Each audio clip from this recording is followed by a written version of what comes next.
Meku. Mabati meku. No tomoria to mekuga matiramenya kuria mari. Rĩu niĩ ndĩtigĩrire kũingĩra na gũkũ. Zinasimamisha kadhaa.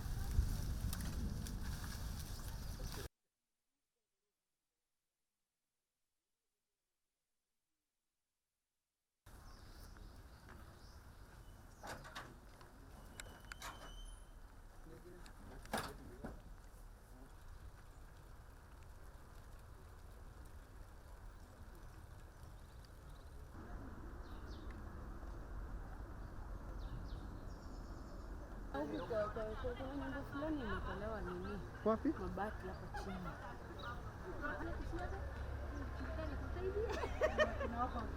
Ati nyama ilikuwa imepotea ndugu. Hapo ni saidi.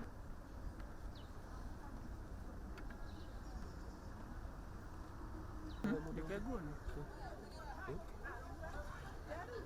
Nyere hapa ni wetu. Ati ndo.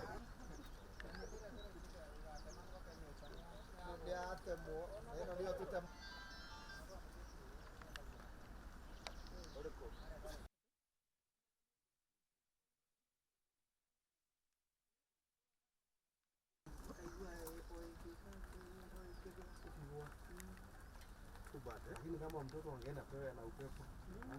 Sasa ingekuwa mambo mengine tunaongea.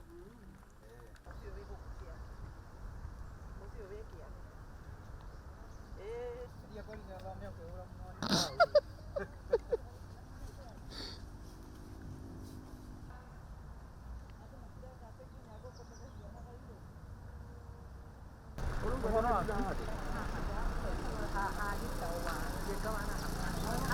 Nikagoni. Nyere hapa ni wetu. Ati ndo.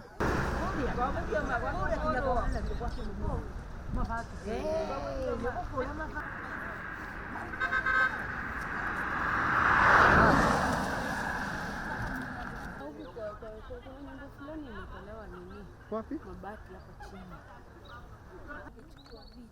Na sasa mimi niko mbali sasa hata sina shughuli. Mimi hata sina shughuli. Hebu ingia ukaa unajaribu kuinua nini hizo mahindi. Hebu enda.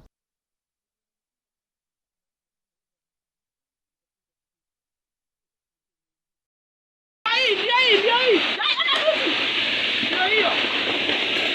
Ona viti. Ndio ile ni shetani ya ukweli. Kila kitu imeweza kubebwa na upepo ambapo imekuwa mkali sana, yenye imeng'oa mpaka mabati na roof ya manyumba, na sio hapa peke yake, ni kila mahali ambapo upepo umepitia. Ukiangalia kutoka kule kwa barabara, zile miti zote upepo umeweza kung'oa. Meteorological department waweze kuwa wakituelezea kwa kina na kinaubaga kwa haswa ni nini kinachoendelea. Na ya mwisho ni kuomba serikali yetu kuu pamoja na serikali yetu ya county inapoongozwa na gavana wetu His Excellency Kimani wa Matangi, ya kwamba zile mahindi nyingi ambapo ulikuwa umetupatia sasa zimeweza kubebwa na mvua, na tunakuomba haraka iwezekanavyo.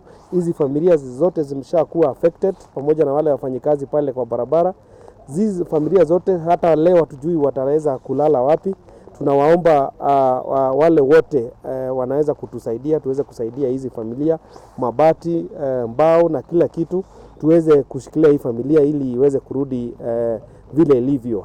Ndeiya yote hamna stima, na sasa unajua Ndeiya tuko na viwanda, tuko na wafanyikazi, tuko na sisi wakaaji wa Ndeiya. Kwa hivyo tunaomba wizara yetu ya kawi waweze kuongezea ama kusaidiana na zile department zingine zote, tuweze kusaidiwa ili hizi stima zote ziweze kurejeshwa na hilo biashara zetu, na sisi wakaaji tuweze kujisikia tuko nyumbani na Naitwa Francis Sam.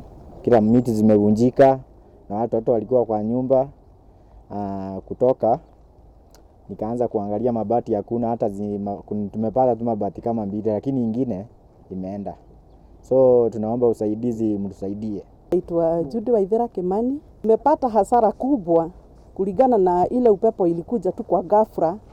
Tumeona tu upepo imekuja, tukaona mahindi, sasa mahindi imelala, imetuharibia mahindi. Tunaona miti inakatika, miti ingine inang'oreka mpaka na nini na mizizi. Sasa ile hasara tumeenda hasara kubwa juu mahindi imelala yote. Sasa tunaona tu hapa kwa jirani tuliona tu mabati, sasa tulikuwa tunaona vitu zinapita juu zikienda zikianguka na huko, na mwenye kutafuta alikuwa anaitafuta ilikuwa imeenda tu bari. Sisi tulikuwa naitwa Kilonde Mary, hiyo kumeanza rasharasha, alafu tukaona kitu inakaa smoke, ikaanza that side, ikatoka that side ikakuja hapa katikati, ilipotoka hapa katikati ikakuja hapa, ndio upepo ikakuja ikaangusha hizi zote tent zote, ikaenda kwa hii shamba ya engineer, ikabeba vitu na ikawaka moto pale kwa transformer zile ziko hapo. After that everything ika collide. Tumeandago hasara kubwa, vitu zingine zimeharibika, tent muona vile zinakaa pia. Generator yetu imeharibika pia pale, stima hatuna, jikoni zetu hatuna baka milango. Watu wa nyama kama nyama zilifly zao pia, kulikuwa na drinks za customer zingine, so na glasses zimevunjika. Naona tu vitu zinaenda juu